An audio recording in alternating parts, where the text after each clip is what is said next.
সুস্বাগতম বন্ধুরা, গপ্পগাথায় তোমাদের সকলকে সুস্বাগতম। আমি তোমাদের কখনো নিয়ে যাব সেই অচিন পুরীতে, ব্যঙ্গমা ব্যঙ্গমীর দেশে। কখনো নিয়ে যাব হাসি খুশি ভরা সেই আনন্দপুরীতে, আবার কখনো নিয়ে যাব অশরীরী আত্মার দেশে, আবার কখনো সত্যান্বেষীদের সঙ্গে হাত মিলিয়ে চেষ্টা করব রহস্য সমাধানের। এরকম নানা রঙের দুনিয়ায় ভেসে যেতে অবশ্যই আমার হাতটা ধরো বন্ধু। আর সেই সমস্ত দেশ যদি তোমাদের ভালো লাগে অবশ্যই তার প্রতিক্রিয়া জানিও। আরো অনেকজনকে সেই দেশের ঠিকানা জানিয়ে দিও কিন্তু। তাহলে দেখি চলো আজ কোন দেশে তোমাদের নিয়ে যাওয়া যায়।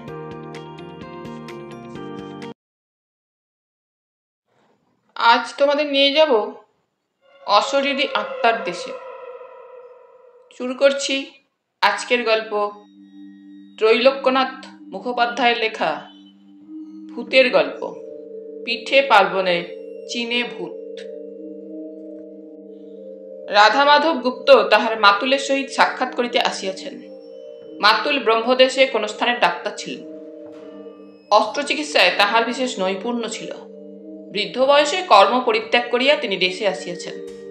দেশে আসিয়া প্রথমে তিনি তীর্থ দর্শন করিয়া কিছুকাল অতিবাহিত করিয়াছিলেন। এখন কলিকাতায় আসিয়া বাসা করিয়াছেন। রাধামাধব সেই স্থানে তাহার সহিত সাক্ষাৎ করিতে আসিয়াছেন। রাধামাধব নিজেও পাশ করা ডাক্তার। কলিকাতায় নহে, অন্য স্থানে তিনি ডাক্তারি করেন। মাতুল মাতুলানীকে তিনি প্রণাম করিলেন। দেখিলেন যে মাতুল মাতুলানী দুজনেরই শরীর শীর্ণ হইয়া গিয়েছে, মুখে যেন কালি মারিয়া দিয়েছে। দুইজনেই সর্বদা অতি বিমর্ষ ভাবে থাকেন। মনে মনে যেন সর্বদাই কিরূপ একটা ভয়, কিরূপ একটা দুশ্চিন্তা। রাধামাধব আরো দেখিলেন যে তাহার মাতুলের মস্তকটি মুন্ডিত, মাথায় চুল নাই। তিনি মাতুলকে জিজ্ঞাসা করিলেন, বরমায় আপনি যে স্থানে ছিলেন সে স্থানের জলবায়ু কি ভালো ছিল না? আপনারা দুইজনেই অতিশয় শীর্ণ হইয়া গিয়েছেন। দেখিলে বোধ হয় যেন আপনাদের শরীরে কোনো একটা রোগ আছে। মাতুল উত্তর করিলেন, না, আমাদের শরীরে কোনো রোগ নাই। তিনি কথা চাপা দিতে চেষ্টা করিলেন। পরদিন মামা জিজ্ঞাসা করিলেন, রাধামাধব, তুমি যে স্থানে ডাক্তারি করো সে স্থানে 2 পয়সা হয় তো? রাধামাধব উত্তর করিলেন, প্রথম প্রথম বেশ 2 পয়সা হইত, তারপর কোথাও হইতে সে স্থানে এক অবতার উপস্থিত হইল। সেই অবধি আমার আর বড় কিছু হয় না। মাতুল জিজ্ঞাসা করিলেন, অবতার কিরূপ? রাধামাধব উত্তর করিলেন, গেরুয়া কাপড় পরা একটা লোক, সেও চিকিৎসা করিয়া জীবিকা নির্বাহ করে। রোগীকে কখনো ডাক্তারি, কখনো হোমিওপ্যাথি, কখনো কবিরাজি, কখনো হাকিমি, কখনো স্বপ্নলব্ধ ভৌতিক ঔষধ প্রদান করে। রোগীর নিকট ইঙ্গলা পিঙ্গলা, নারী, কুণ্ডলিনী প্রভৃতি নানা বিষয়ে গল্প করিয়া সে বলে যে আমি ভূত নামাইতে পারি, মৃত ব্যক্তির আত্মাকে ডাকিতে পারি। যে পর্যন্ত এই অবতারটি সে স্থানে আসিয়াছে সেই অবধি আমার পশার প্রতিপত্তি একেবারে গিয়াছে। মাতুল জিজ্ঞাসা করিলেন, সে লোকটা ভূত প্রেত সম্বন্ধে যে সমুদয় গল্প করে তাহা কি মিথ্যা? সমুদয় মিথ্যা। ভূত আবার কোথায়? ভূত বলিয়া জগতে কোনরূপ বস্তু নাই। বটে, যদি দেখিতে পাও। ভূত দেখিবার নিমিত্ত রাত্রিকালে একলা শ্মশানে মশানে অনেক ঘুরিয়াছি। 1 দিন 2 দিন নয়, 3 বৎসর কাল এরূপ চেষ্টা করিয়াছি, কিন্তু ভূতের চিহ্ন মাত্রও আমি দেখিতে পাই নাই। ভূতের গল্প সব অলিক। ভূত বলিয়া জগতে কিছুই নাই। যদি প্রত্যক্ষ তোমাকে দেখাইতে পারি তাহা হইলে আপনার নিকট আমি চিরঋণী হইয়া থাকিব।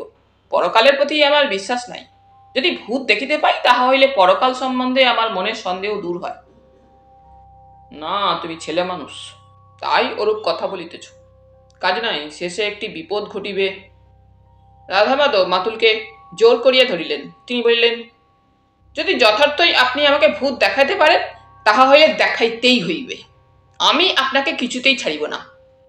আপনার কোনো ভয় নাই, আমার মন বিচলিত হইবে না।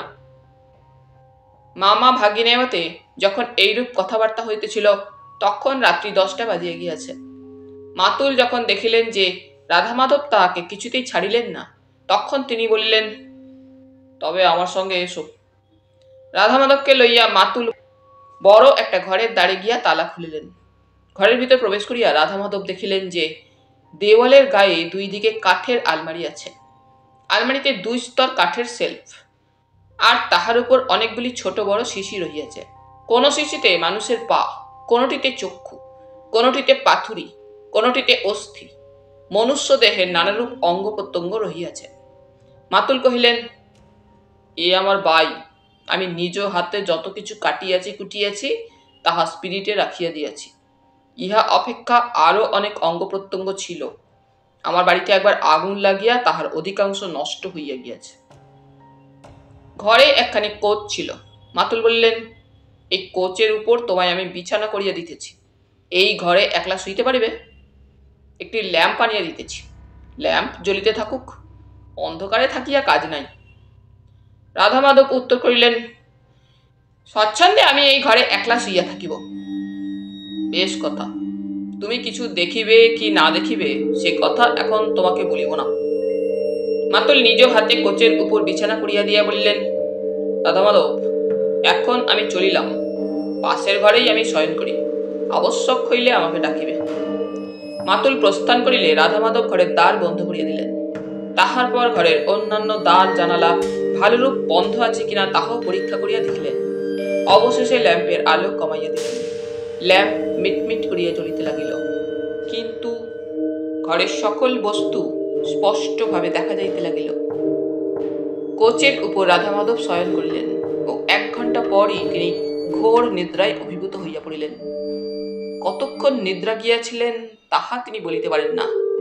সহসা তাহার নিদ্রাভঙ্গ হইল। ঘরের ভিতর ঠক ঠক শব্দ হইতেছিল। সেই দিকে তিনি চাহিয়া দেখিলেন যে আলমারির ধারে ধারে একজন পুরুষ মানুষ বেড়াইতেছে। নিজ হাতে রাধা মাধব ঘরের দ্বার জানালা বন্ধ করিয়াছিলেন। বাহির হইতে ঘরের ভিতর লোক আসিবার কোনো সম্ভাবনা ছিল না। এ মানুষ নহে, এ ভূত। রাধা মাধবের মনে নিশ্চয়ই এইরূপ বিশ্বাস হইল।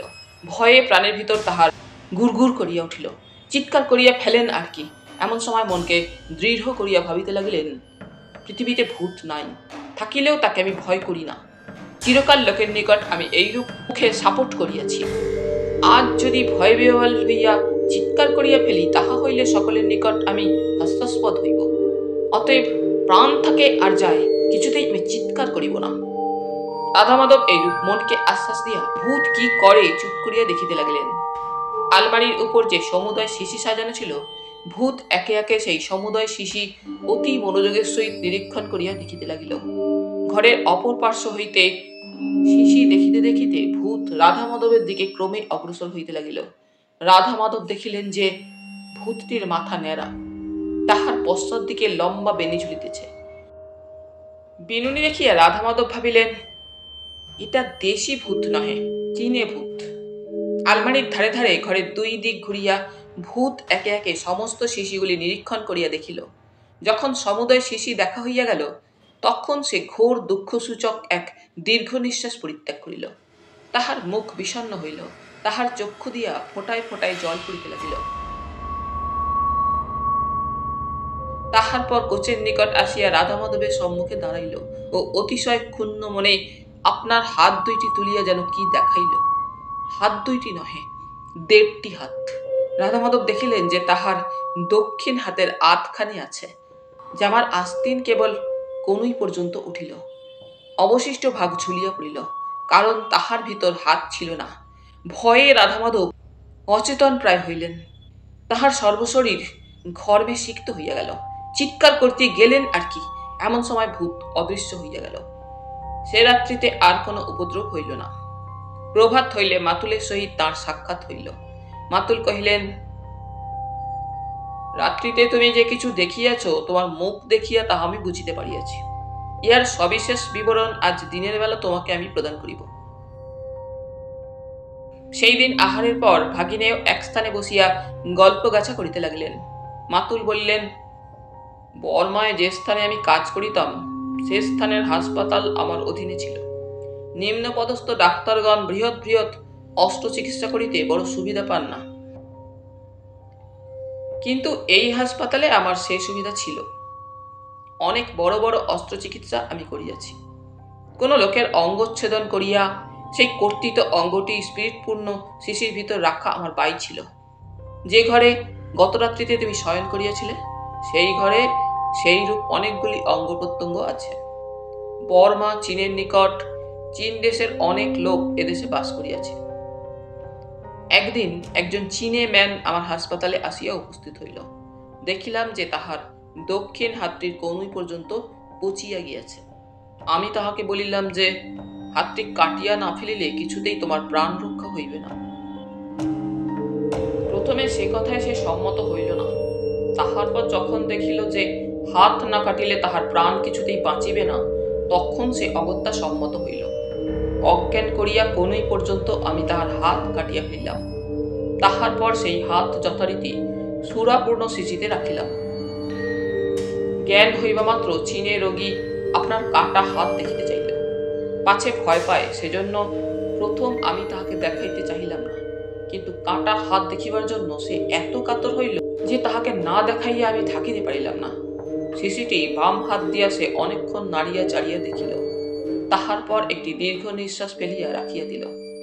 সেই দিন হইতে শিশিটি সে চক্ষুর আড়াল করিতে দিত না।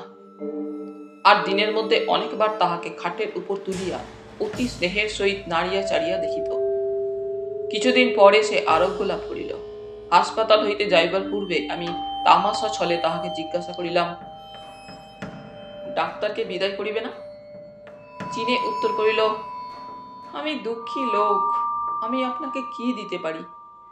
আমি বলিলাম, তোমার হাতটি আমাকে প্রদান করো। তাহার মুখ বিষণ্ণ হইল। সে বলিল, মহাশয়, আমাকে ক্ষমা করুন, হাতটি আমি আপনাকে দিতে পারবো না। আমার যখন মৃত্যু হইবে তখন দেহের সহিত এই হাতটিরও কবর দিতে হইবে। আমি এই হাতটিকে নুন দিয়া রাখিব, তাহা করিলে পচিয়া যাইবে না। আমার মৃত্যু হইলে আমার আত্মীয় স্বজন ইহাকেও দেহের সহিত গৌর দিবেন। পুনরায় তামাশা ছলে আমি বলিলাম, তোমার নিকট অপেক্ষা আমার নিকট হাতটি আরো ভালো অবস্থায় থাকিবে, কারণ এরূপ বস্তু ভালো রূপে রাখিবার নিমিত্ত আমার নিকট মশলা আছে, আর কি রূপে রাখিতে হয় তাহাও আমি জানি। তোমার নিকট থাকিলে হাতটি নিশ্চয়ই পচিয়া যাইবে। পচা হাত লইয়া শেষে কি পরলোকে যাইবে? আমার কথাগুলি লোকটির মনে লাগিল। উৎফুল্ল নয়নে আমার দিকে চাহিয়া সে বলিল, আমার মৃত্যুর পর আমার আত্মীয় স্বজনেরা আসিয়া হাতটি প্রার্থনা করিলে যদি ইহা ফিরাইয়া দিতে আপনি প্রতিজ্ঞা করেন, তাহা হইলে আপনার নিকট রাখিয়া যাইতে পারি। আমার কুবুদ্ধি, আমি সেইরূপ প্রতিজ্ঞা করিলাম। একবার নহে, লোকটি বারবার আমাকে 3 সত্য করাইল। তাহার পর শিশিটি আমার হাতে দিয়া সে প্রস্থান করিল। অন্যান্য শিশির সঙ্গে আমি সে শিশিটিও রাখিয়া দিলাম। আমি যে বাড়িতে বাস করিতাম তাহা কাষ্ঠ নির্মিত ছিল। কিছুদিন পরে আমার বাড়িতে আগুন লাগিল। অন্যান্য দ্রব্যের মধ্যে অনেকগুলি শিশিও নষ্ট হইয়া গেল। তাহার মধ্যে চীনেম্যানের হাত সম্বলিত শিশিটিও ধ্বংস হইয়া গেল। যা হোক, চীনের কথা আমি একেবারে ভুলিয়া গিয়েছিলাম। তাহার হাতের কথা অথবা আমার প্রতিজ্ঞার কথা একবারও আমার মনে উদয় হয় নাই। 5 বৎসর কাটিয়া গেল। একদিন প্রাতঃকালে 2 জন চীনে ম্যান আসিয়া আমাকে বলিল, মৌ নামক যে চীনের হাত আপনি কাটিয়াছিলেন, গত রাত্রিতে তাহার মৃত্যু হইয়াছে। আপনার নিকট হইতে সেই হাতটি লইয়া কবরে দিতে সে বারবার অনুরোধ করিয়াছে। সেই হাতের নিমিত্ত আমরা আপনার নিকট আসিয়াছি। আমার মাথায় যেন বাজ পড়িল। হাতটি ফিরাইয়া দিতে আমি বারবার 3 সত্য করিয়াছিলাম। সেই সত্য হইতে আজ আমি ভ্রষ্ট হইলাম। কি আর করিব? দৈবক্রমে হাতটি নষ্ট হইয়া গিয়াছে। আমি সেই কথা তাহাদিগকে বলিলাম। বিরস বদনে তাহারা চলিয়া গেল। সেই দিন রাত্রিতে ঘরে শয়ন করিয়া আমি নিদ্রা যাইতেছি। রাত্রি 2 প্রহর অতীত হইয়া গিয়াছে। ঘরে অল্প অল্প আলো জ্বলিতেছে। সহসা কে চুল ধরিয়া শয্যা হইতে আমাকে তুলিয়া বসাইল। আমি চাহিয়া দেখিলাম যে একজন চীনে আমার বিছানার পার্শ্বে দাঁড়াইয়া আছে। আরো দেখিলাম যে সে আর কেহ নহে, সে সেই মৌ, যাহার হাত আমি কাটিয়াছিলাম। ভয়ে বিহ্বল হইয়া আমি কথা কইতে চেষ্টা করিলাম, কিন্তু আমার মুখ দিয়া কথা বাহির হইল না, কেবল গু গু শব্দ বাহির হইতে লাগিল। কিছুক্ষণ আমার খাটের পার্শ্বে দাঁড়াইয়া চীনে কুপিত কটাক্ষে আমার দিকে চাহিয়া ঘোরতর ভর্ৎসনা সূচক ভঙ্গি করিয়া তাহার দক্ষিণ হাতের আধখানা অর্থাৎ কেবল বাহুটি আমাকে তুলিয়া দেখাইল। তাহার পর ঘর হইতে সে অদৃশ্য হইয়া গেল। পরে যে ঘরে শিশি থাকে সেই ঘরে খুটখাট শব্দ হইতে লাগিল। পরে অবগত হইয়াছি যে প্রত্যেক শিশি নিরীক্ষণ করিয়া সে আপনার হাতের অনুসন্ধান করে। শিশিতে আপনার হাত দেখিতে না পাইয়া বাড়ির অন্যান্য ঘর সে পাতি পাতি করিয়া অনুসন্ধান করে। আজ কয় বৎসর ধরিয়া প্রতি রাত্রিতে এইরূপ করিতেছে। প্রথমে শয্যা হইতে সে আমাকে উত্তোলন করে, তাহার পর কুপিত ও ভর্ৎসনা ভাবে সে আমাকে তাহার হাতের আধখানি দেখায়। তাহার পর শিশিগুলিকে দেখিয়া বেড়ায়, তাহার পর অন্যান্য ঘর অনুসন্ধান করে। রাত্রিকালে সহসা মাথার চুল ধরিয়া তুলিলে আমার বড় কষ্ট হয়, সেই জন্য মাথাটি আমি ন্যাড়া করিয়াছি। এখন সে হাত ধরিয়া আমাকে উত্তোলন করে। যাহা হোক, তোমার মামি ও আমি এই রোগে আজ কয় বৎসর ভুগিতেছি।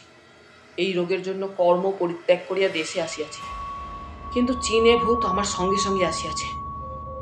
বলা বাহুল্য যে এই বিপদ হইতে নিষ্কৃতি পাইবার নিমিত্ত আমি না করিয়াছি এমন কাজ নাই। তন্ত্র মন্ত্র, জড়ি বড়ি, কবচ মাদুলি, ঝাড়ান কারান, ভূত নামানো, চণ্ডু নামানো, যাহা কিছু আছে সব করিয়াছি। দেশে আসিয়া চীনের নামে শ্রাদ্ধ করিয়াছি, গয়াতে পিণ্ড দিয়াছি, গরিব দুঃখীকে দান করিয়াছি, এক তীর্থস্থান হইতে অন্য তীর্থস্থানে পলায়ন করিয়া বাস করিয়াছি, কিন্তু কিছুতেই কিছু হয় নাই। যেখানে যাই না কেন চীনে ভূত সেখানেই আমার সঙ্গে সঙ্গে যায়। আরেকটি আশ্চর্য কথাই যে শিশিগুলি যদি আমি সঙ্গে না লইয়া যাই, তাহা হইলে উপদ্রবের আর পরিসীমা থাকে না। রাত্রিতে আমাকে শয্যা হইতে তুলিবার পর যদি সে শিশি দেখিতে না পায়, তখন ঘোরতর কুপিত হইয়া সে আমার ঘরের দ্রব্যাদি ভাঙিতে থাকে, বাড়িতে ইট পাটকেল বৃষ্টি করিতে থাকে। সেজন্য যেখানে যাই না কেন শিশিগুলি আমাকে সঙ্গে রাখিতে হয়। আর কোনো উপায় নাই। এই যন্ত্রণা আর সহ্য হয় না। এখন মৃত্যু হইলেই আমি যেন বাঁচি। রাধা মাধব মাতুলের কথাগুলি শুনিলেন। মাতুলকে নানারূপ আশ্বাস প্রদান করা ব্যতীত তখন তিনি আর কিছু বলিলেন না। তাহার পর রাত্রিকালে শয়ন করিয়া স্থির করিলেন, এই ভূতটাকে আমি ঠকাইতে চেষ্টা করিব। পরদিন রাধা মাধব মাতুলকে বলিলেন, এ ঘোর বিপদ হইতে আপনাকে উদ্ধার করিবার নিমিত্ত আমি একটা উপায় ভাবিয়াছি। যদি অনুমতি করেন তাহা হইলে কিছুদিন এই স্থানে থাকিয়া চেষ্টা করিয়া দেখি। মাতুল সে প্রস্তাবে সম্মত হইলেন। যাহারা কলিকাতার হাসপাতালে কাজ করেন সেইরূপ ডাক্তারের সহিত রাধা মাধব একসঙ্গে পড়িয়াছিলেন। তাহাদের নিকট হইতে তিনি একটি মরার হাত চাহিয়া লইলেন। হাতটি শিশিতে করিয়া মাতুলের অন্যান্য শিশির সহিত রাখিয়া দিলেন।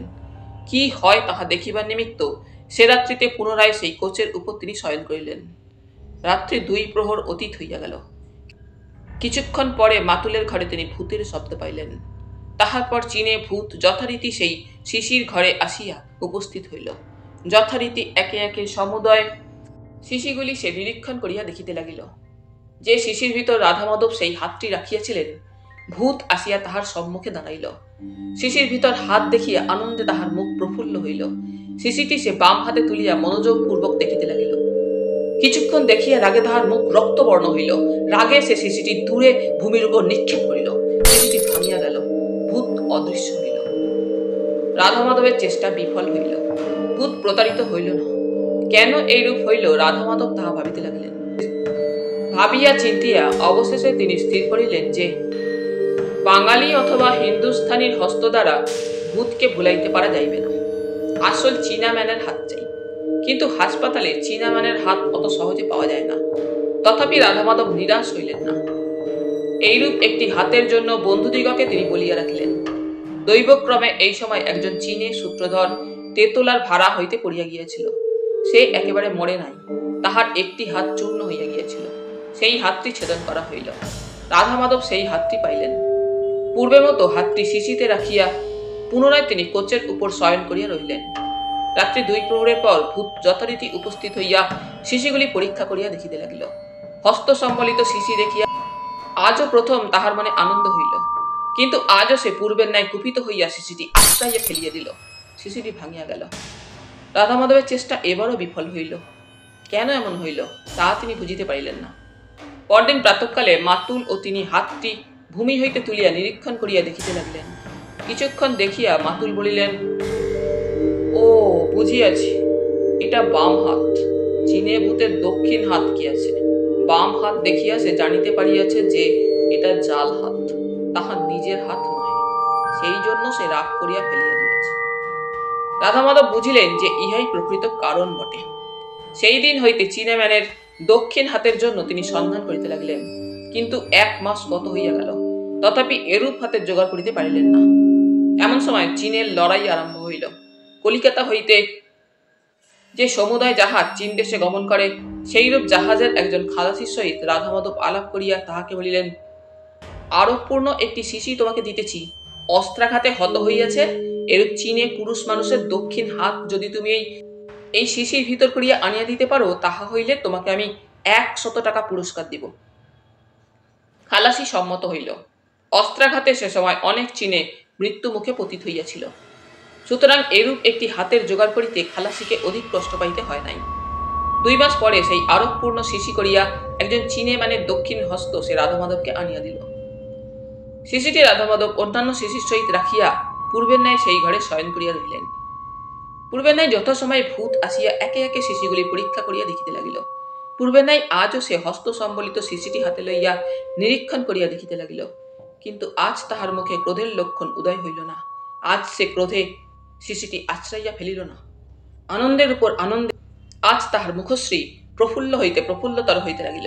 অবশেষে শিশিটি হাতে লইয়া আনন্দে সে ঘরের ভিতর ধূপ ধাপ ধূপ ধাপ নৃত্য করিতে লাগিল। নাচিতে নাচিতে সে পিং পাং পং পিং পাং পং বলিয়া গান গাইতে লাগিল। নাচিতে নাচিতে গান গাইতে গাইতে শিশিটি হাতে করিয়া ঘর হইতে সে অদৃশ্য হইয়া পড়িল।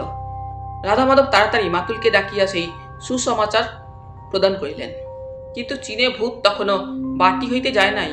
মাঝের একটি ঘরে তখন সে এক প্রকার চপর চপর শব্দ করিতেছিল। মাতুল, মাতুলানি ও রাধা মাধব সেই ঘরের দ্বারের নিকট গিয়া দাঁড়াইলেন। সেই ঘরে আলো জ্বলিতেছিল।